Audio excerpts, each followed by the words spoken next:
wassalatu wassalamu ala rasulillahil amin wa ala alihi wa sahbihi ajma'in wa man tabi'ahu bi ihsanin ila yaumiddin amma ba'd. Uhayyikum bi tahiyyatil Islam. Assalamualaikum warahmatullahi wabarakatuh. Pemirsa Umat TV yang dirahmati oleh Allah Subhanahu wa taala, kembali bersama kami dalam program Fikih Ibadah. Bersama kami Ahmad Satrianto. 1 jam ke depan akan menemani Anda dalam program ini. Pemirsa yang dirahmati oleh Allah Subhanahu wa taala, pertama-tama kita ucapkan segala puji bagi Allah Subhanahu wa taala yang kembali memberikan kita di pagi hari yang berberkah ini kesempatan taufiknya untuk kembali lagi kita menuntut ilmu, kembali lagi kita belajar tentang ibadah yang ada dalam Islam ini. Sesungguhnya ibadah yang kita lakukan adalah salah satu cara atau salah satu cara atau ibadah yang akan mengundang rahmat Allah Subhanahu wa taala sehingga kita dimasukkan ke dalam surga. Allah Subhanahu wa taala berfirman, "Kullu nafsin dha'iqatul maut." Sungguhnya segala sesuatu yang bernyawa itu akan mati. Pertemuan yang lalu kita membahas tentang tata cara melayat atau mengantarkan jenazah. Nah, di pagi yang berberkah ini kita akan membahas tentang fikih menguburkan jenazah. Insyaallah bersama Ustadz yang sama, yaitu Ustadz Abu Fahad Nirwan Idris hafizahullah ta'ala. Assalamualaikum Ustaz. Waalaikumsalam warahmatullahi wabarakatuh. Alhamdulillah. Ya, di tema menguburkan jenazah dengan Ustaz, insyaallah kita akan membahas tentang ini. Olehnya kepada Ustaz, falitafaddal mashkuran wa ma'jura. Baik. Bismillahirrahmanirrahim. Alhamdulillahirabbil alamin wassalatu wassalam alal mab'uthi rahmatan lil alamin wa ala alihi wa sahbihi ajma'ina wa ba'd. Para pemirsa Umat TV yang dimuliakan Allah Subhanahu wa taala, pada kesempatan yang mulia ini kita akan kembali melanjutkan pembahasan kita masih dalam rangkaian pembahasan tentang tata cara penyelenggaraan jenazah, yang kita masuk pada bagian yang terakhir dari proses inti penyelenggaraan jenazah, yaitu tuntunan Nabi Shallallahu Alaihi Wasallam dalam menguburkan jenazah. Yang secara hukum syar'i menguburkan jenazah hukumnya fardu kifayah, sebagaimana mandikan, mengafani, dan juga mensolati jenazah. Namun perbedaannya dalam menguburkan ini juga disyariatkan walaupun jenazahnya adalah jenazah orang kafir. Kalau memandikan jenazah, maka tidak boleh kita mandikan jenazah orang non-muslim, walaupun dari kalangan keluarga kita. Tidak boleh seorang muslim mandikan jenazahnya, juga mengkafaninya itu dan mensolatinya, itu terlarang. Akan tetapi khusus dalam menguburkan, maka tetap disyariatkan menguburkan jenazah walaupun jenazah tersebut adalah orang non-muslim. Ini berdasarkan keterangan yang terdapat dalam keterangan Abu Talhah ya radhiyallahu taala anhu ketika menceritakan bagaimana Nabi Shallallahu alaihi wasallam memerintahkan korban Badar dari kalangan orang musyrikin, yang pada saat tersebut terdapat 24 tokoh orang-orang Quraisy yang diperintahkan oleh Nabi Shallallahu Alaihi Wasallam untuk dikuburkan jenazah mereka di daerah Badar, ya, perang Badar. Maka ditua di daerah Badar, maka Nabi Shallallahu Alaihi Wasallam memerintahkan untuk menguburkan jenazah mereka. Begitu pula ucapan Nabi Shallallahu Alaihi Wasallam kepada Ali bin Abi Thalib ketika mengatakan kepadanya berkaitan tentang jenazah paman Rasulullah Shallallahu Alaihi Wasallam Abu Thalib yang meninggal dalam keadaan kafir. Kata Nabi Shallallahu Alaihi Wasallam kepada Ali bin Abi Thalib, idhab fawari, berangkatlah, bawalah jenazahnya dan kuburkanlah. Kemudian berkaitan tentang penguburan jenazah, maka jenazah seorang muslim tidak dikuburkan bersama dengan orang kafir. Begitu pula sebaliknya, orang kafir tidak boleh dikuburkan bersama dengan orang muslim. Akan tetapi kaum muslimin memiliki pekuburan sendiri, dan juga orang-orang kafir mereka dikuburkan di pekuburan orang-orang kafir atau orang-orang musyrikin. Dan ini yang terjadi pada masa Nabi Shallallahu Alaihi Wasallam dan berlanjut sampai saat ini. Maka merupakan sebuah kekeliruan ketika mengatakan jenazah ini karena dari satu tempat maka dikuburkan pada satu tempat itu tidak boleh. Artinya mungkin saja ada pekuburan di pekuburannya kaum muslimin, kemudian di bagian sebelah yang lainnya ada pekuburannya orang-orang non muslim, tetapi tidak boleh dicampur.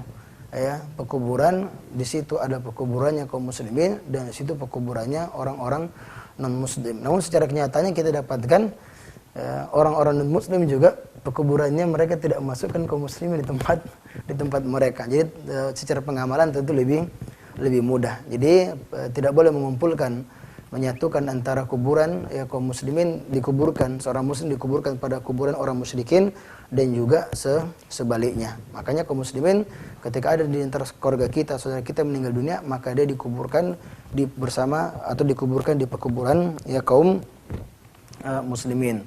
Kemudian di manakah tempat dianjurkan dikuburkan jenazah?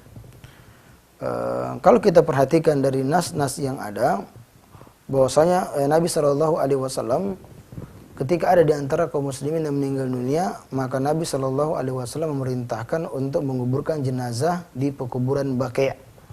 Sebagaimana riwayat-riwayat yang sangat mutawatir, sangat banyak yang berkaitan tentang masalah ini. Dan dari kalangan salaf kita nggak mendapatkan anjuran di antara mereka menguburkan kecuali dikuburkan di kuburan. Jadi kalau menguburkan kan bisa berbagai tempat, bisa jadikan kubur, Tapi pertanyaannya, sunnahnya ketika kita menguburkan jenazah, maka jenazah itu dikuburkan di pekuburan. Kecuali informasi yang sangat banyak, yang sangat terang benderang kepada kita dan sangat jelas berkaitan tentang jenazah Nabi SAW dan kedua sahabatnya yang mulia Abu Bakar dan Umar radhiyallahu taala anhuma. Yang keduanya dikuburkan di sisi Nabi kita Muhammad SAW dan Nabi SAW beliau dikuburkan di kamar Aisyah radhiyallahu taala anha. Alasannya karena ketika para sahabat Nabi SAW mereka berselisih berembuk di manakah akan dikuburkan jenazah Rasulullah SAW. Maka seorang di antara mereka menyampaikan apa yang pernah disampaikan oleh Rasulullah SAW, bahwa tidaklah seorang nabi melainkan mereka itu dikuburkan di tempat yang dimana ia meninggal dunia. Sementara Nabi SAW dipanggil oleh Allah Subhanahu Wa Taala ke Rafiqil A'la, itu terjadi di kamar Aisyah karena Nabi SAW minta izin kepada istri-istri beliau yang lainnya agar dirawat di kamar di rumah Aisyah radhiyallahu taala anha dan meninggal di kamar Aisyah radhiyallahu taala anha. Makanya para sahabat kemudian menarik ranjangnya, kemudian menggali kubur di bawah ranjang tersebut. Sehingga beliau dikuburkan di tempat tersebut, dan kesepakatan dari para sahabat Nabi SAW sepeninggal Nabi berkaitan Abu Bakar dan Umar, maka keduanya dikuburkan di sisi baginda Rasulullah SAW. Adapun yang lainnya maka dianjurkan, maka sebaiknya ia dikuburkan di pekuburan kaum muslimin. Maka bukan menjadi pemikiran cara pandang yang dikatakan sunnah ketika ada orang meninggal dunia dan mengatakan kita kuburkan saja di masjid. Dialah seorang imam masjid yang sehari-hari dekat dengan masjid. Masa mau dijauhkan dari masjid? Jadi mereka menguburkannya di halaman masjid dan menganggap ini sebagai sebuah kebaikan atau hal yang lebih baik. Tapi yang lebih baik justru kita dapatkan orang-orang yang mulia dari kalangan sahabat Nabi SAW dan generasi salaf kita, mereka dikuburkan di pekuburannya kaum muslimin. Jadi memang ada pekuburannya dan disitulah dikuburkan seorang yang telah meninggal dunia. Nah, berkaitan tentang waktu menguburkan jenazah, maka kita diperbolehkan menguburkan jenazah kapan saja, tapi ada 3 waktu yang dilarang kita menguburkan jenazah kecuali karena faktor-faktor yang sangat mendesak atau darurat. Namun pada dasarnya tidak menguburkan jenazah pada waktu-waktu tersebut. Yaitu yang pertama ketika terbitnya matahari. Ketika terbitnya matahari sampai dia meninggi, kemudian ketika matahari fikab di sama, dia tepat berada di atas kepala kita, dan ketika matahari itu hendak ia terbenam. Ini berdasarkan keterangan Uqbah bin Amir yang mengatakan thalathu sa'at kana Rasulullah sallallahu alaihi wasallam bin hana an yusalli fihinna au an nakbura mautana. Bahwa ada 3 waktu yang dimana Rasulullah sallallahu alaihi wasallam melarang kami untuk mensolat pada waktu-waktu tersebut atau menguburkan jenazah atau orang-orang yang meninggal dunia pada waktu tersebut. Hina tatla asyams, hina tatla syamsu bazighatan hatta tartafi. Yang pertama ketika terbit matahari, ketika nampak matahari sampai dia meninggi. Wa ina yakumu qaimu adh-dhahirah. Wa ina yakumu qaim adh-dhahirah, dan ketika matahari tepat di atas kepala, ya berada fikab di sama, istilahnya jantungnya langit, ya tepat di atas kepala, hatta tamila syam, sampai matahari itu condong ya ke sebelah barat yang dengannya masuk waktu sholat zuhur. Jadi sebelum masuk waktu sholat zuhur sekitar 15 atau 20 menit ya, pada saat disitulah kita lihat matahari tepat di atas kepala kita dan tidak nampak bayangan. Itulah waktu yang terlarang mengerjakan sholat, termasuk yang menguburkan jenazah. Wahina tadayyaf asyams lil ghurub hatta taghrub, dan ketika matahari itu condong hendak terbenam. Jadi setelah asar nggak mengapa. Ini masukkan di sini ketika matahari mulai terbenam. Kapan dikatakan ketika matahari hendak terbenam? Sampai dia terbenam.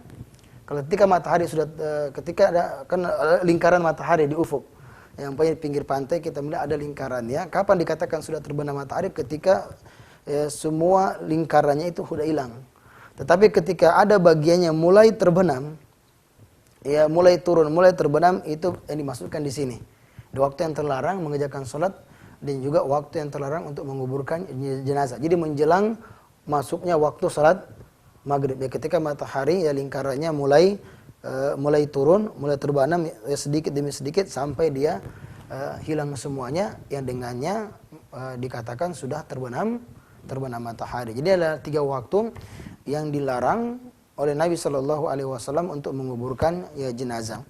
Adapun pada malam hari, walaupun dia diperbolehkan, namun itu diperbolehkan kalau memang dianggap perlu mendesak, ya seperti ya dikhawatirkan ya kalau sampai ditunda pada keesokan harinya, maka jenazah itu bentuknya sudah kurang baik, seperti korban kecelakaan atau apa saja yang dikhawatirkan kalau ditunda, ya maka jenazah tersebut bentuknya sudah tidak sebagaimana yang sudah tidak layak lagi ya untuk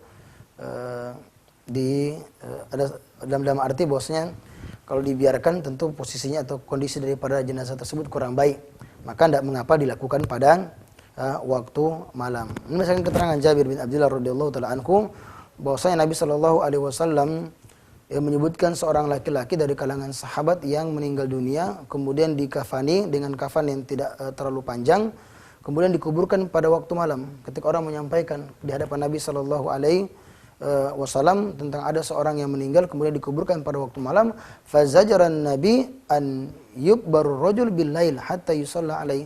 Maka Nabi Shallallahu Alaihi Wasallam melarang kalau seorang itu dikuburkan pada waktu malam sampai jenazah itu disolati, illa an yatar insan ila dzalik, kecuali kalau memang terpaksa. Dalam arti terpaksa sini darurat sini dalam arti adanya kondisi-kondisi memang menyebabkan jenazah tersebut sebaiknya atau disegerakan untuk dikuburkan dan tidak ditunda untuk keesokan harinya. Tapi kenapa Nabi kurang suka dengan menguburkan pada waktu malam? Karena pada waktu malam adalah waktu yang boleh dikata jumlah orang yang akan mensolati jenazahnya lebih sedikit. Karena orang-orang itu lebih mudah untuk berkumpul dan mensolati jenazah pada waktu siang hari. Adapun pada waktu malam, maka umumnya ya sedikit orang yang bisa menghadiri proses mensolati jenazahnya, termasuk dalam menguburkannya. Jadi kita tentu malam berbeda dengan siang harinya. Jadi Nabi Shallallahu Alaihi Wasallam kurang suka ketika dia dikuburkan pada waktu malam sampai dia disolati, karena khawatir bahwasanya masih banyak orang yang tidak akan mensolati jenazahnya. Walaupun pada kenyataannya juga Nabi Shallallahu Alaihi Wasallam dalam keterangan Ibnu Abbas, anna Rasulullah Shallallahu Alaihi Wasallam adkhala rajulan qabrahu lailan wa asraja fi qabri. Nabi sallallahu alaihi wasallam pernah masukkan jenazah seorang muslim ke dalam kuburan pada waktu malam yang diberikan penerang. Jadi enggak mengapa ya ketika pada waktu malam kemudian diberikan penerang untuk menguburkan jenazah pada waktu malam. Dan ini terjadi pernah oleh Nabi sallallahu alaihi wasallam yang masukkan jenazah seorang muslim pada waktu malam. Contohnya kalau sebagian orang kan ada jenazah diantarkan ke kampungnya, ke daerahnya, walaupun bukan hal yang baik ya, bukan hal yang dianjurkan. Jenazah dibawa ke kampungnya kemudian agak macet, tertunda, ya tiba-tiba nanti selepas sholat isya jenazahnya tiba, rencana setelah asar tertunda sampai maghrib, karena maghrib sama isya waktunya sempit, maka ditunda lagi sampai setelah sholat isya kemudian dikuburkan jenazahnya. Maka ini tidak menjadi masalah, tapi tentu yang paling afdol tidak dilangsungkan pada waktu malam. Kemudian berkaitan tentang sifat atau bentuk kubur yang dianjurkan oleh Rasulullah sallallahu alaihi wasallam, di antaranya yustahabbu i'makul qabri wa tawsi'uhu wa tahsinuhu. Hendaklah kubur itu digali dengan dalam, jadi mendalamkan atau lubang kubur itu dalam atau kuburannya dalam dan lapang, dan hendaklah bentuknya baik, artinya lubangnya itu rapi dan baik. Ini berdasarkan sabda Nabi sallallahu alaihi wasallam ketika mengatakan kepada sahabat berkaitan dengan syahidnya sejumlah sahabat dalam perang Uhud, maka Nabi mengatakan ihfiru wa ausi'u wa amiku wa ahsinu. Galilah dan lapangkanlah kubur, perdalam dan juga perbagus. Ya, jadi kita jadi tujuannya kenapa diperdalam, hikmahnya agar jauh dari jangkauan binatang buas. Ya, kalau tidak dalam, ya hanya sekedar ditutupi saja tidak kelihatan, maka akan tercium ya oleh hewan buas dan boleh jadi ya jasadnya akan dimakan oleh hewan buas. Ya, ini diantara hikmahnya kenapa diperdalam atau dibuat dalam dari lubang kubur dan lapang, diperdalam kemudian bagus, jadi jangan berantakan gitu. Walaupun orang meninggal dunia, tetapi lubangnya dibuat secara rapi, dan ini dianjurkan oleh Nabi Shallallahu Alaihi Wasallam. Maka kita lihat lubang kubur itu rata-rata lubangnya rapi, ya bukan lubang yang katakan tidak rapi, yang penting sekedar galian saja. Ya kan, itu ada galian, sekedar galian. Tapi kalau lubang memang dibuat persegi panjang dan bentuknya rapi, dan memang itu dianjurkan oleh Nabi kita Muhammad ya Shallallahu Alaihi Wasallam. Kemudian berkaitan tentang liang kubur, maka diperbolehkan membuat kubur itu dengan lahat atau syak. Walaupun yang paling afdal membuat lahat. Apa arti lahat dan apa arti syak? Yang keduanya boleh, dan diamalkan. Bahkan pada masa Nabi Shallallahu Alaihi Wasallam ada orang yang biasa bertugas menggali kubur. Di antara mereka ada yang membuat lahat, dan di antara mereka ada yang membuat syak. Walaupun Nabi Shallallahu Alaihi Wasallam ketika beliau dikuburkan, maka beliau diletakkan di liang lahat.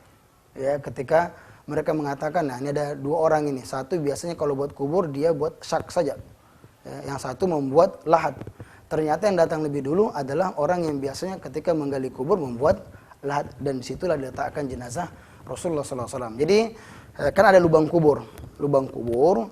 Apa itu syak? Syak kan bahasanya lubang. Maksudnya ketika digali kubur, nanti ada lubang yang bentuknya seperti U, itu pada bagian tengah. Jadi kalau kuburannya bentuknya persegi panjang, ya. Jadi kalau kuburan perseginya seperti ini bentuknya, ya kuburan dibuat lubang. Nah nanti ada pada bagian tengahnya itu digali lagi lubang untuk diletakkan di situ mayit, jenazah. Itu namanya syak gitu. Ada juga lahat. Jadi kalau lahat itu dibuat lubangnya seperti bentuknya U, ya pertama lubang kubur, kemudian dibuat lagi galian ya di dalamnya yang terletak ya di sebelah kiblat. Ya, yang nanti dibaringkan di atas lambung, karena dibaringkan ya di atas lambungnya orang yang meninggal dunia, nanti dengan posisi wajah yang menghadap ke arah kiblat. Jadi kalau syak dibuat lubang dalam bentuknya U di bagian tengah. Adapun kalau lahat itu dibuat ya pada sisi kiblat. Dan ada sejumlah keterangan dibicarakan oleh para ulama kita tentang lahat, di mana Nabi mengatakan al-lahdu lana wa syak li ghairina. Kalau lahat itu untuk kita kaum muslimin, adapun syak itu untuk selain kita. Ya. Namun secara prakteknya kita mendapatkan pada masa Nabi Shallallahu Alaihi Wasallam ada syak, ada juga lahat. Jadi keduanya ya boleh-boleh saja, walaupun yang paling baik adalah dengan membuat lahat. Juga diperkuat dengan keterangan Sa'ad bin Abi Waqqas yang ia mengatakan al-hiduli lahdan. Maka dia berpesan, buatkanlah untukku kalau saya meninggal dunia, al-hiduli lahdan. Buatkanlah untukku lahat. Wansibu alayya laban, dan letakkanlah di atas kuburanku laban, artinya batu, nasban kama su'ina bi Rasulullah SAW, sebagaimana dilakukan pada kuburan Rasulullah sallallahu alaihi wasallam. Maka dari sini Al-Imam An-Nawawi rahimahullah telah mengatakan bahwa para ulama kita sepakat bahwasanya dalam menguburkan jenazah ada lahat dan ada syak, yang keduanya diperbolehkan. Akan tetapi kalau tanahnya itu keras dan tanahnya atau pasirnya tidak longsor, ya, maka yang paling baik adalah membuat lahat. Ya, akan tetapi kalau berdasarkan dalil-dalil yang disebutkan, ya bukan dalil-dalil, akan tetapi ketika tanahnya rukhwah, ya tanahnya lembek, maka yang dikhawatirkan akan jatuh, akan longsor tanahnya, maka lebih afdal adalah syak, itu dengan lubang. Karena kalau syak kan di tengah, syak di tengah. Adapun kalau lahat di bagian pinggir. Nah, ketika tanahnya lembek, maka kemudian dia akan jatuh, ya. Maka keduanya enggak ada keduanya boleh-boleh saja, walaupun pada dasarnya yang paling afdol adalah lahat, ya sebagaimana yang terjadi atau dilakukan untuk kuburan Nabi Shallallahu Alaihi Wasallam, sampai-sampai sejumlah sahabat Nabi Sallallahu Alaihi Wasallam memberikan wasiat, ya kalau mereka meninggal dunia juga dibuatkan lahat untuknya, ya sebagaimana yang terjadi pada kuburan ya Rasulullah Shallallahu Alaihi Wasallam. Kemudian ada persoalan yang lainnya, manil ladzi yaqumu biddafan. Siapakah yang menguburkan jenazah? Maka di sini kita katakan yang jelas kaum wanita tidak diperbolehkan menguburkan jenazah. Dan ini terjadi pada masa Nabi Shallallahu Alaihi Wasallam dan diamalkan oleh kaum muslimin sampai hari ini, bahwasanya ketika ada orang meninggal dunia maka perempuan tidak memasukkan jenazah. Ya, perempuan tidak memasukkan jenazah ke dalam kuburannya. Kan dikhawatirkan ketika dia makan masuk, ya. Kan ini kan masuk dan di hadapan orang banyak. Diharapkan mungkin ketika meletakkannya ada sesuatu yang tersingkap dan lain sebagainya, atau fitnah-fitnah yang lainnya, maka dilarang bagi wanita untuk melakukannya. Kita bisa melihat, ya, bahkan ketika meninggal salah seorang putri ya Nabi Shallallahu Alaihi Wasallam, justru yang masukkan pada saat itu Abu Talha, yang padahal beliau bukan mahram. Ya, Abu Talha, karena ada alasan kita sebutkan nanti, Abu Talha lah yang masukkan jenazah putri ya Rasulullah Shallallahu Alaihi Wasallam, padahal dia bukan mahram dari putri Nabi Shallallahu Alaihi Wasallam yang meninggal dunia.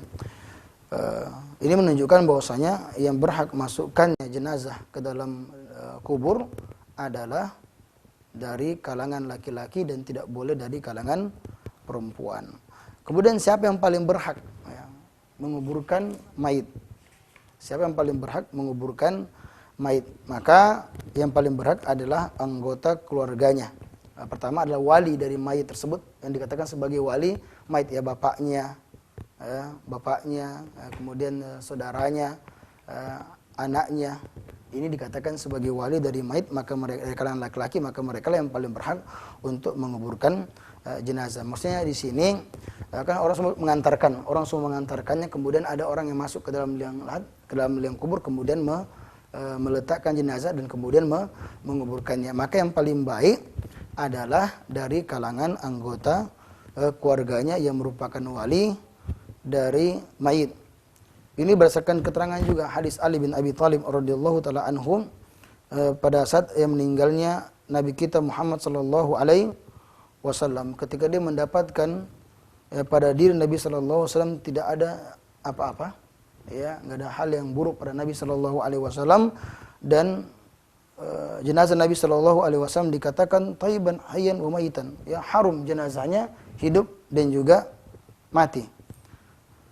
Maka kemudian dia memperhatikan ya siapa yang akan memasukkan ke dalam kuburan. Maka pada saat itu ada 4 orang. Yang pertama Ali bin Abi Thalib, ya Abbas, ya, kemudian Al-Fadl yang dia merupakan ya keluarga Nabi sallallahu alaihi wasallam, wa Saleh yang merupakan maula Rasulullah, adalah seorang mantan budak yang dibebaskan oleh Rasulullah ya sallallahu alaihi wasallam. Kita tahu nama masalah warisan, ya, di antara orang yang kadang berhak menerima warisan itu adalah orang yang pernah membebaskan seorang yang budak, ketika mantan budak kemudian merdeka, ketika dia meninggal dunia, maka bisa saja ya harta tersebut nanti jatuh kepada orang yang pernah membebaskannya. Jadi kita dapatkan di sini ada hubungan, ya udah hubungan Ali, Abbas, Fadl dan Saleh. Mereka lah orang-orang dekat yang kemudian langsung menguburkan jenazah Rasulullah sallallahu alaihi wasallam. Nah, bagaimana kalau jenazahnya perempuan?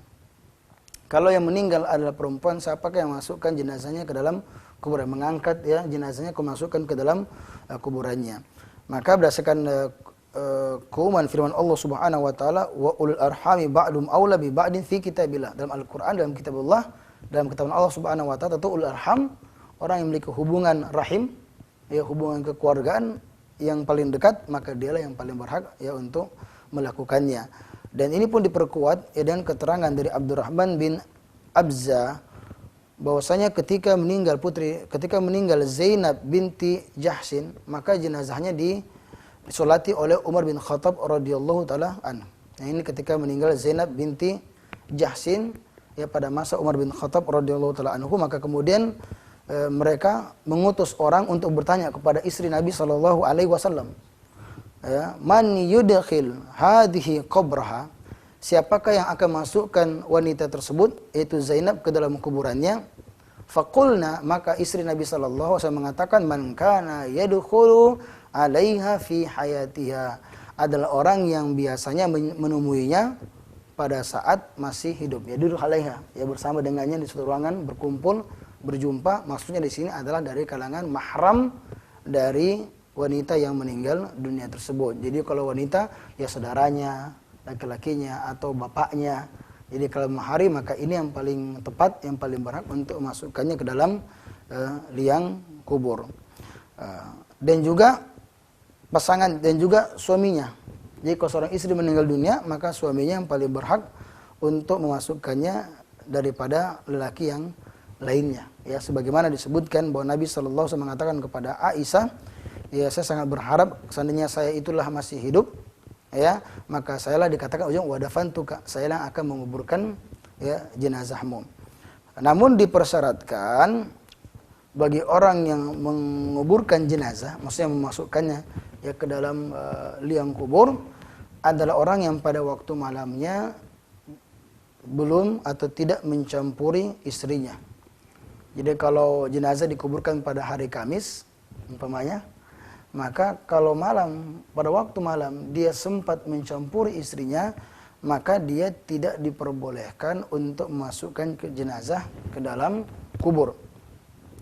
Ini berdasarkan ya keterangan dari Anas bin Malik radhiyallahu taala anhu mengatakan bahwa saya menghadiri ya proses ya penguburan jenazah putri Rasulullah sallallahu alaihi wasallam, yang pada saat itu Nabi sallallahu alaihi wasallam duduk di sisi kubur dan saya melihat Nabi sallallahu alaihi wasallam berdari air mata. Kemudian Nabi mengatakan, hal fikum min ahadin lam yuqari fil lailah. Apakah ada di antara kalian, apakah seorang di antara kalian ada yang tidak mencampuri istrinya tadi malam? Maka kemudian Abu Talha mengatakan, ana, saya Rasulullah. Maka Nabi mengatakan, fangzil fi qabriha, fanazala fi qabriha faqabarha. Maka Abu Talha pun turun ya ke kuburan tersebut dan meletakkan dan menguburkan jenazah dari putri ya Rasulullah ya sallallahu alaihi wasallam. Begitu pula dalam keterangan Anas yang lainnya ketika meninggal ya Ruqayyah, maka Nabi sallallahu alaihi wasallam mengatakan, la yadkhulul qabra rajulun qarafa ahlahu lailah. Tidak boleh masuk ke dalam kuburan seorang laki-laki yang telah mencampuri istrinya pada waktu malam. Padahal dia sudah mandi janabah tentunya. Sudah berada dalam keadaan suci, tetapi karena lantaran telah mencampuri istrinya pada waktu malam, ya makanya dia tidak diperbolehkan untuk menurunkannya. Ini sebagai disebutkan di dalam keterangan dalam Sahih Bukhari dan juga Musnad Imam Ahmad dengan riwayat yang sahih. Nah, sekarang bagaimana tata cara yang meletakkan jenazah di dalam kuburan? Ya, bagaimana cara kita menguburkan jenazah secara lebih teknis ya.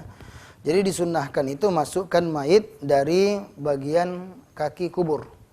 Jadi ketika kita mengantarkan jenazah dan diturunkan dari pundak ya, orang-orang yang mengikulnya, maka masukkan jenazah tersebut pada asalnya dari arah kaki kuburan.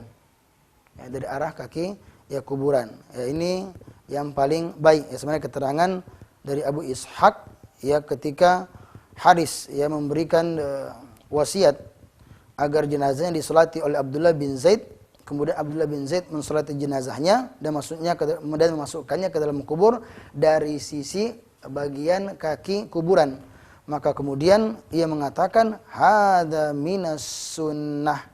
Ya, Abdullah bin Zaid mengatakan, seorang sahabat Nabi mengatakan ini adalah bagian dari sunnah ya Rasulullah sallallahu alaihi wasallam. Jadi asalnya pada bagian kaki dari arah kaki kuburan, tapi kalau berat ya siapa tahu ada kuburannya, kalau dimasukkan dari kaki ada pekuburan yang lainnya, maka diperbolehkan ya dari bagian samping ya kuburan.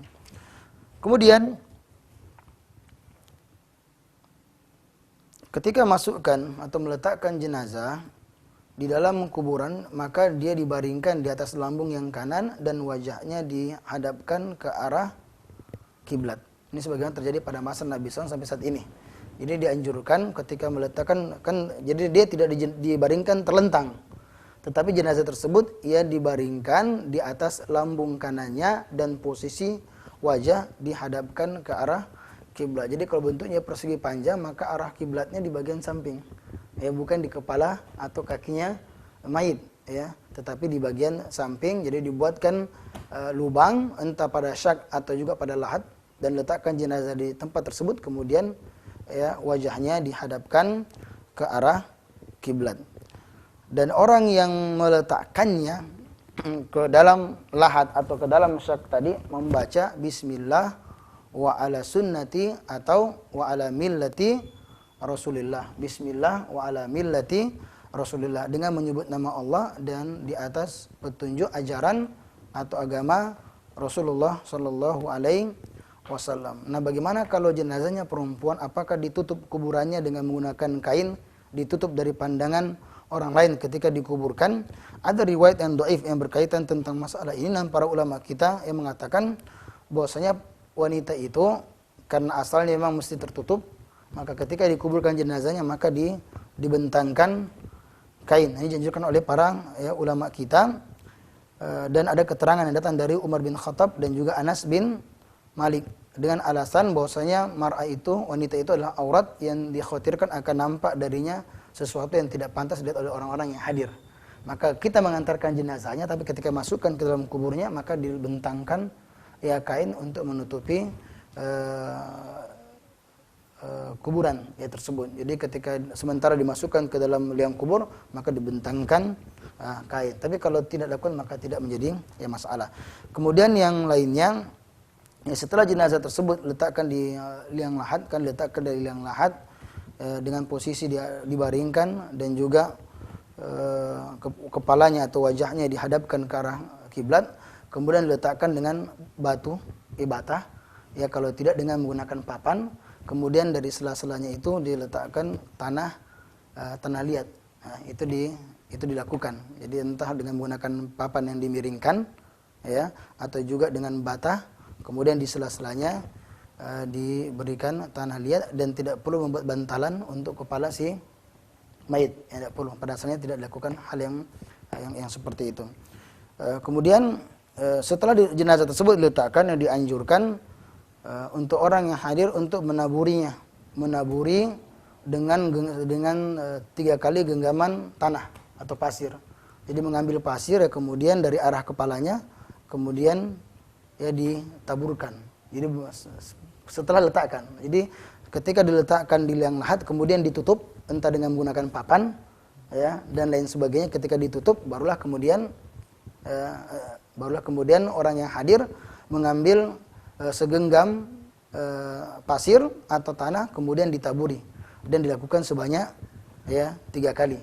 Ya, sebagaimana yang dilakukan juga oleh Rasulullah Shallallahu Alaihi Wasallam ya ketika mensolati jenazah seorang muslim, kemudian ia datang dan menaburi jenazahnya. Disebutkan dalam keterangan Abu Hurairah radhiyallahu taala anhu, fahatha alaihi min qibali ra'si salasan. Maka Nabi menaburkan tanah dari bagian atau dari sisi kepalanya sebanyak 3 kali. Kemudian yang berikutnya, hal yang dianjurkan bahwasanya kuburan tersebut namanya kuburan, maka mesti ada tanda bahwasanya dia kuburan agar tidak diinjak orang lain, agar orang tidak duduk padanya. Karena Nabi SAW melarang tentang kubur tersebut, ada kehormatannya baik ketika hidup maupun meninggal dunia seorang muslim. Di antaranya tidak wala tajlisu alaiha, dan jangan kalian duduk. Ya, orang mungkin main-main, orang menginjaknya, itu kan terlarang hal tersebut. Tetapi makanya dibuat yang namanya tanda. Maka di antara tandanya itu, maka kuburan itu ditinggikan sedikit, sekitar 1 shibr. 1 shibr itu apa ya? Ya 1 jengkal lah, sekitar 1 jengkal. Tentu jika orang yang secara posisi fisik normal ya. Kita ini kecil-kecil rata-rata orang Indonesia. Jadi 1 jengkal. Jadi ditinggikan 1 jengkal sebagai tanda. Sebenarnya disebutkan dalam keterangan Jabir, anna Nabi sallallahu alaihi wasallam ulhida lahu lahdun, ketika dibuat liang lahat untuk Nabi sallallahu alaihi wasallam, wa nusiba alaihi laban nasban, kemudian diletakkan batu di atasnya. Diletakkan batu, wa rufi'a qabruhu min ard nahwa min shibr. Kemudian ditinggikan kuburan Nabi sallallahu alaihi wasallam setinggi sekitar 1 jengkal dari permukaan tanah gitu. Kemudian dibuat ambil kerikil-kerikil, mengambil kerikil. Setelah itu di atas di bagian kepala kemudian ditancapkanlah batu. Ini pernah terjadi pada masa Nabi Shallallahu Alaihi Wasallam, beliau letakkan batu atau selainnya. Pada masa Nabi Shallallahu Alaihi Wasallam pernah ada orang yang meninggal dunia, itu Utsman bin Mad'un. Maka ketika dibawa jenazahnya, ada orang yang mau mengambil batu, bukan batu kecil ya, batu besar mau diambil tapi dia tidak bisa mengangkatnya. Datang Nabi, kemudian Nabi sendiri yang mengangkatnya, kemudian diletakkan. Jadi batu besar supaya orang tidak memindahkannya dengan mudah gitu. Dan bayangkan Rasulullah SAW ada orang mengangkat batu nggak mampu, kemudian diangkat batu tersebut oleh Rasulullah SAW dan diletakkan di sisi kepala si mayit tersebut.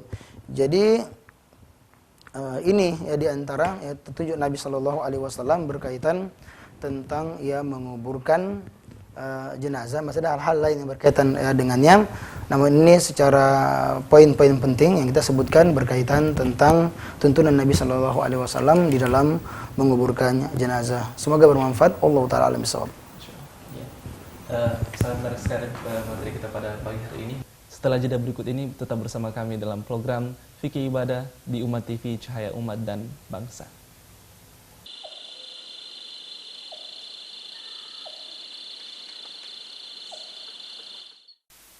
Ya, masih bersama kami dalam program Fikih Ibadah dengan tema Fikih Menguburkan Jenazah.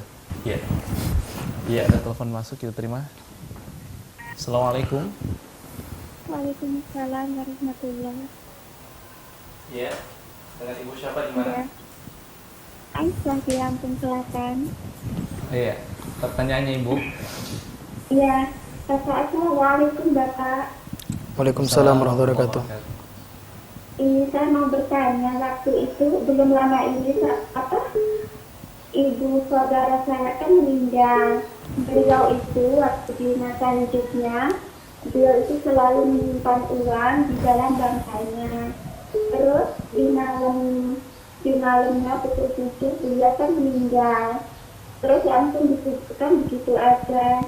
Terus dia di dalam kuburnya itu dikasih bantal. Nah, setelah itu ternyata bantal yang untuk menyimpan uang itu untuk bantal di dalam kuburnya, ternyata di dalam kuburnya itu yang bantalnya itu yang ada uangnya itu Bapak. Jadi karena saudaranya tidak tahu kalau itu ada uangnya. Setelah dikuburkan baru mengetahuinya kalau di dalam bantalnya itu banyak uangnya. Jadi akhirnya terkuburlah dengan uangnya gitu. Jadi mau membongkar juga nggak berani. Itu gimana ya Bapak? Karena dia membawa uang gitu. Ya, sudah. Terima kasih. Assalamualaikum. Waalaikumsalam warahmatullahi wabarakatuh. Jadi pertanyaan. Oke, mungkin ya Ustaz. Bismillah, alhamdulillah, wassalatu wassalamu ala rasulillah. Jadi pertamanya kita katakan rahimahullah rahmatan wasi'ah, ghafarallah wa rahimaha rahmatan wasi'ah. Jadi memang pada dasarnya kuburan, jadi ketika seorang meninggal dunia maka dia pada dasarnya tidak membawa dari hartanya, karena ketika seorang yang meninggal dunia itu diantar, maka diantar oleh tiga, ditemani oleh tiga hal, maka duanya kembali dan tersisa cuma satu, yaitu amalannya. Jadi ketika dia meninggal mungkin hartanya mendampinginya, ya diantar dengan mobilnya, dia kemudian didampingi oleh kerabat anggota keluarganya, tapi ketika mereka semua pulang maka yang tersisa hanya amal saja, dan dialah yang akan menjadi sahabat yang terbaik ketika berada di dalam kuburannya, yang setia mendampinginya sampai dia berada pada kuburannya, yang menjadi dasar apakah dia akan mendapatkan nikmat kubur atau mendapatkan fitnah kubur. Jadi kita nggak seperti yang lainnya, maksudnya ketika meninggal dunia kemudian ada harta yang dimasukkan. Sebagian orang dari keyakinan atau agama tertentu ketika meninggal dunia maka ada harta yang dimasukkan juga ke dalam kuburannya. Ada emas dalam kuburan dimasukkan juga ke dalam petinya dan lain sebagainya. Maka ini merupakan hal yang tidak dibenarkan, karena harta dari orang yang meninggal dunia maka dia akan menjadi warisan bagi orang-orang yang dia tinggalkan. Jadi seorang meninggal dunia maka hartanya jatuh pada ahli warisnya. Berkaitan dengan kejadian yang disebutkan tadi, biasanya bahwasanya tidur meletakkan uangnya di bantal. Maka dilihat saja bahwasanya kalau jumlahnya bahwasanya dia sedikit, maka dibiarkan saja gitu. Tapi kalau jumlahnya memang dia banyak dalam arti memang sangat layak untuk menjadi bagian dari warisan, walaupun sedikit tetap bagian dari warisan ya. Tapi kalau jumlahnya memang dianggap sangat bernilai banyak, maka sebenarnya nggak mengapa ketika lubang tersebut kembali diambil kemudian meletakkannya, karena asalnya tidak boleh dikuburkan dengan bantalnya. Kesalahan pertama, ada kesalahan di sini ketika ia meninggal dunia kemudian juga dibawa bantal, diletakkan bantalnya karena sudah dia bantal kesayangannya ketika tidur di dunia, maka ketika di liang kubur juga maka diletakkan bantal di bawah kepala si mayit. Maka ini merupakan kekeliruan, tidak meletakkan sesuatu dalam bentuk bantalan, apalagi bantal benaran gitu, nggak diletakkan bantal. Dan boleh kita mengambil dari harta yang tersimpan di dalam kuburan tersebut, karena dia termasuk bentuk menggali kubur lil hajah karena adanya kebutuhan. Karena kalau dikhawatirkan dia tersebar, maka kemungkinan ada orang yang namanya nabas adalah orang yang kerjanya mencuri, menggali kubur untuk mencuri harta. Dan ini kan kalau zaman untuk jenazahnya orang-orang muslim ini tidak terjadi. Tapi pada masa Nabi itu terjadi karena orang-orang musyrikin yang meninggal dunia meletakkan harta di dalamnya, sehingga membuka kesempatan kepada nabas orang-orang mencuri harta atau mencuri harta gitu, orang yang meninggal dunia dalam kuburnya. Kalau kaum muslimin tentu nggak membawa hartanya. Jadi nggak terjadi datang orang kemudian mengambil harta. Tapi kalau secara karena tidak tahu, tidak sengaja, dan itu terjadi, tentu kekeliruan di sini karena bantalnya diikutkan dan tidak ditahu apakah ada isi atau tidak. Asalnya tidak boleh membawa bantal. Tapi kalau sudah terjadi dan diketahui ada harta banyak di tempat tersebut, maka silakan saja bukan uangnya saya diambil, bantalnya juga diambil termasuk harta yang terdapat di dalam bantal tersebut. Kembali kepada hajat saja, wallahu taala alam bisawab. Saya ulangi Pak Ustaz. Setelah dikebumikan jenazah di alam kubur kan ditutup, kemudian ditalkinkan di atas kuburnya, yaitu di hadapan di kepalanya Apakah itu ada sunnah atau perintah daripada Rasulullah SAW? Mohon penjelasan. Demikian Ustaz. Assalamualaikum warahmatullahi wabarakatuh. Waalaikumsalam. Ya. Saya mohon maaf sebelumnya mungkin entah ada tangkap ya pendengaran saya yang mungkin kurang baik. Jadi intinya ketika sudah dikuburkan jenazahnya ya, ditimbun tanah ya, kemudian dibuat ya seperti punuk onta ya, dibuat bentuknya seperti ya, punuk onta, baru kemudian diletakkan pada bagian kepala laban ya, lubnah ya, lubnah itu semacam batu atau yang semisal dengannya. Para ulama mengatakan bisa dengan batu ya, bisa juga dengan lainnya, karena tujuannya adalah memberikan tanah, dan itu memang disebutkan di dalam ya sunnah Nabi ya sallallahu alaihi wasallam ketika ulhida lahu lahdun wa nusiba alaihi wa nusiba alaihi laban nasban, kemudian ditancapkan pada bagian, letakkan atau ditancapkan pada bagian kepala ya batu, maka itu tidak menjadi masalah. Yang dipertanyakan para ulama kita adalah menulis sesuatu pada batu tersebut atau pada kayu yang diletakkan gitu, karena ada hadis dari Nabi Sallallahu Alaihi Wasallam yang mengatakan wala taktubu alaiha, dan jangan tulis sesuatu pada kuburan tersebut. Ya, sebagian ulama kita mengatakan tidak boleh ditulis apa-apa, termasuk diantaranya nama. Ya, sebagian ulama kita mengatakan yang dimaksudkan dengan larangan di sini adalah menulis sebagaimana yang biasa dilakukan oleh orang-orang jahiliyah, ya, di mana mereka membuat risa. Artinya dia membuatkan tentang ya entah testimoni ya, atau berbicara tentang mayit ya, seperti terdapatkan kuburan sejumlah kaum musyrikin ya, di kuburannya kita dapatkan berbagai macam tulisan bahwasanya fulan begini dituliskan tentang kebaikannya, rasa sedih ya, rasa sedih mendalam atas kepergiannya, atau syair-syair. Ini yang biasa dilakukan oleh orang-orang musyrikin pada kuburan orang-orang yang meninggal di antara mereka. Maka sebagai mengatakan kalau sekedar isbatu al-ism hanya sekedar menuliskan nama ya agar ditahu ini kuburan siapa, maka bagi sebagian ulama ini tidak menjadi ya, masalah. Walaupun kita mendapatkan di kuburan Baqi dan lainnya ya, kuburan raja, kuburan siapa saja, hanya sekedar ya, diletakkan batu atau yang lainnya di atas ya kuburan ya tersebut. Wallahu taala alam bisawab. Iya, kira-kira ya begitu ya, Pak Ibrahim dari Aceh, insyaallah. Nah, assalamualaikum. Ya Ustaz, ini ada SMS. Iya. Dari Ari, Jawa Tengah. Ya. Bagaimana dengan seorang muslim yang dari kecil sampai akhir hayatnya tidak sholat? Apakah dia disolati atau tidak, Ustaz? Ada perbedaan pendapat di kalangan para ulama berkaitan tentang masalah ini. Ini berkaitan tentang orang yang meninggalkan sholat secara mutlak. Ya, sama sekali tidak mengerjakan sholat, atau boleh dikata kalau disebutkan secara mutlak ini orang tidak sholat. Ya, ada orang mungkin sholatnya sekali-sekali gitu, ya sekali-sekali, tapi dia dianggap bukan bolong-bolong ya. Ya, bisa dikatakan bahwa dia sholatnya boleh dikata memang dia tidak menjaga atau mengerjakan sholat. Jadi orang yang sama sekali ya, tidak mengerjakan sholat, maka ada perbedaan pendapat di kalangan para ulama tentang status hukumnya. Apakah dia tetap dalam keislamannya atau telah keluar dari ya, keislamannya. Kembali pada khilaf para ulama kita tentang hukum orang yang meninggalkan sholat. Karena sebagian mengatakan kalau orang yang meninggalkan sholat ya, secara keseluruhan atau secara mutlak, maka hukumnya adalah hukum murtad, dia keluar dari agama Allah Subhanahu wa taala, sadar ataupun dia tidak sadar. Jumhur ulama mengatakan dia tetap di dalam keislamannya, walaupun mereka mengatakan dosanya besar.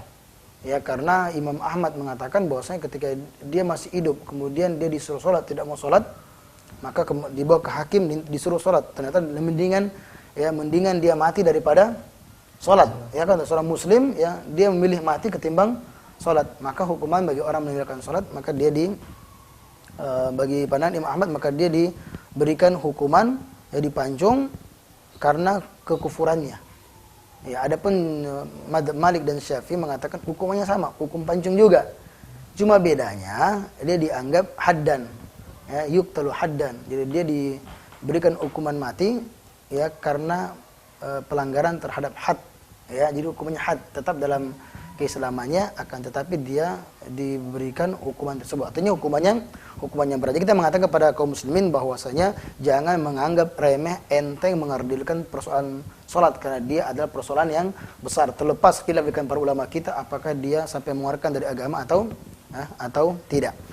Kemudian ini kembali. Jadi bagaimana kalau ada jenazah seorang yang tidak sholat, ya kembali, ya kembali bagi yang memandang bahwasanya dia telah keluar dari agama, maka dia tidak dia sholati jenazahnya. Tapi jumhur ulama mengatakan dia tetap dalam keislamannya, maka jenazahnya disolati. Termasuk pandangan yang banyak dipegang, ya kita umumnya madhabnya Syafi'i, dan memang pandangan jumhur ulama kita mengatakan dia tetap solati jenazahnya. Tetapi karena dia pelanggaran berat, bisa saja di kalangan tokoh masyarakat atau tokoh ulama atau imamnya tidak mensolati jenazahnya, ya untuk memberikan pelajaran kepada saudara-saudara yang lainnya agar mereka tidak meremehkan urusan sholat.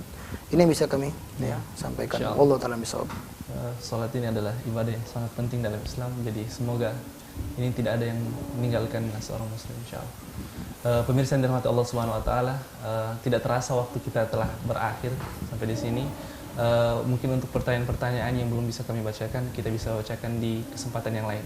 Sebelum kami menutup kesempatan kita pada pagi hari ini, mungkin ada beberapa kesimpulan Ustaz dari materi kita pada pagi hari ini. Ya. Jadi intinya apa yang kita bahas, karena waktu sudah habis juga, bahwasanya menguburkan jenazah hukumnya adalah fardu kifayah, ya, baik seorang muslim maupun yang meninggal adalah orang kafir. Kemudian hendaklah kita dalam menguburkan jenazah memperhatikan dari petunjuk ya Rasulullah Shallallahu Alaihi Wasallam, di mana menguburkan jenazah itu adalah dari kalangan laki-laki dan tidak boleh dari kalangan perempuan, dan yang paling berhak adalah orang yang paling dekat hubungannya dengan jenazah, dalam arti walinya orang yang meninggal dunia dari kalangan laki-laki, walinya orang meninggal dunia dan juga selanjutnya. Kalau jenazahnya perempuan, maka pada dasarnya dia dikuburkan atau diletakkan ke liang kubur adalah dari kalangan mahramnya atau dari suaminya, dengan catatan pada waktu malam ia tidak mencampuri istrinya. Seorang yang telah mencampuri istrinya dia karena laki-laki, maka dia tidak boleh meletakkan jenazah ke dalam liang kubur. Adapun tentang bentuk lahat, bentuk kuburnya, maka dianjurkan dalam, kemudian bagus, dan juga lapang. Dan ketika dikuburkan, dimasukkan pada bagian kaki, nanti letakkan ke dalam liang lahat dalam posisi dibaringkan dan menghadap ke arah, wajahnya dihadapkan ke arah kiblat.